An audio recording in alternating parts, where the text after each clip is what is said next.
Assalamualaikum, jumpa lagi dengan aku Ibu Asri atau Ibun A4. Dalam video kali ini, Ibu ingin membuat jus untuk mencegah dan perawatan pasca penyakit stroke. Bahannya apa saja? Antara lain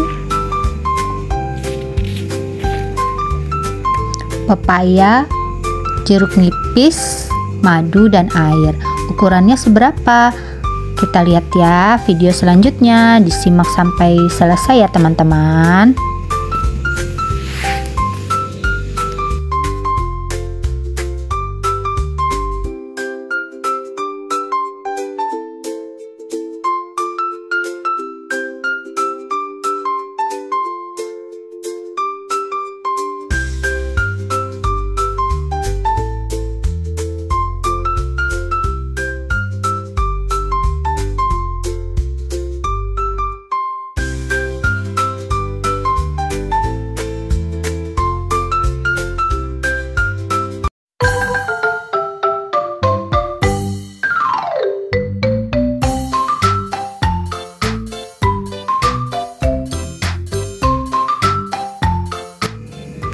Jumpa lagi dengan aku Ibu Asri, ibu rumah tangga yang ingin menyampaikan ilmu klasiknya sehingga banyak teman-teman yang bisa ambil manfaat.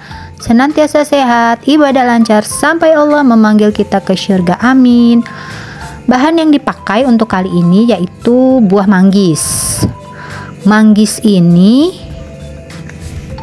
khasiatnya kalau dalam pandangan klasik sebagai tonik energi vital dan darah. Rasanya yang manis, asam, dan segar. Tujuannya ini untuk memperbagus kualitas darah agar tidak terkontaminasi lemak atau balgam dan meluruhkan dahak atau lemak serta mendinginkan.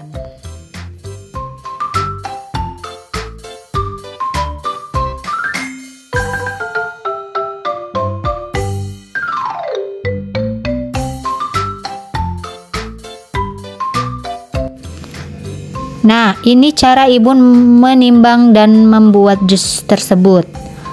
Bahan yang selanjutnya yaitu buah pepaya. Buah pepaya yang rasanya manis, tabiatnya menguatkan energi vital karena manis dan dingin menguatkan rutubah atau darah dari segi nutrisi, sehingga dia menguatkan limpa. Fungsi limpa sendiri menjaga agar darah tidak keluar dari pembuluhnya. Bahan selanjutnya yaitu jeruk nipis. Nah, jeruk nipis yang Ibu pakai hanya 1 sendok makan.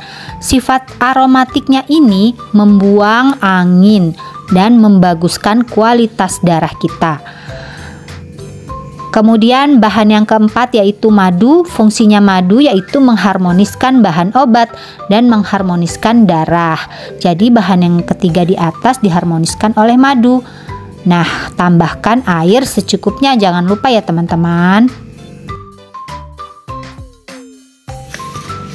Jus ini sangat baik dikonsumsi pagi dan sore hari untuk pencegahan agar kita terhindar dari penyakit stroke dan perawatan setelah teman atau saudara yang mengalami penyakit stroke. Selamat mencoba, semoga bermanfaat. Sekilas tentang penyakit stroke dalam pandangan klasik Indonesia Medicine. Secara umum dari sisi penelitian klasik, stroke ini ada 2 jenis atau 2 penyebab.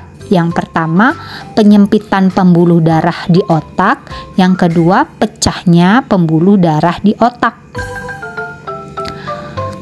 Dalam bahasa klasik, menutup atau menyumbat disebut sindrom P, sedangkan keruntuhan atau keruntuhan energi vital dan darah disebut sindrom Tuo. Bahasa awamnya itu seperti penyempitan pembuluh darah di otak ya, dan pecahnya pembuluh darah di otak. Stroke ini ditandai dengan jatuh ya dan kehilangan kesadaran. Kemudian setelah itu terjadi kelumpuhan secara umum.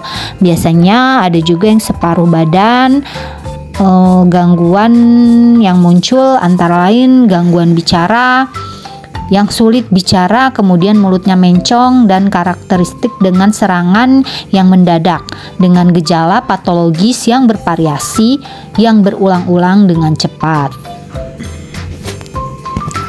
Jusnya sudah jadi teman-teman. Ini sangat segar menurut Ibun. Untuk anak-anak juga pasti suka. Kalau orang klasik bilang penyakit stroke ini gerakan angin cepat atau Chongfeng, gerakan angin yang menghambat kerja otak. Secara etiologi dan patogenesis, stroke terjadi pada orang-orang tua. Tapi itu dulu.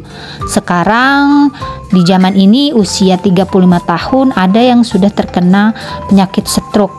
Ini karena kehidupan sehari-harinya tidak teratur, penyempitan pembuluh darahnya ini pecah. Pembuluh darahnya bisa pecah karena lemak. Nah, sementara ada juga lemak yang menghambat peredaran pembuluh darah ini.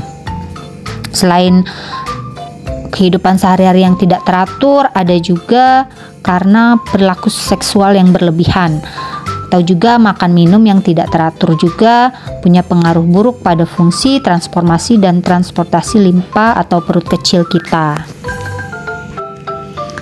Selain itu juga faktor kejengkelan dan kecemasan yang berlebihan, serta juga karena minum alkohol yang berlebihan atau makan makanan yang sangat berlebihan terutama lemak.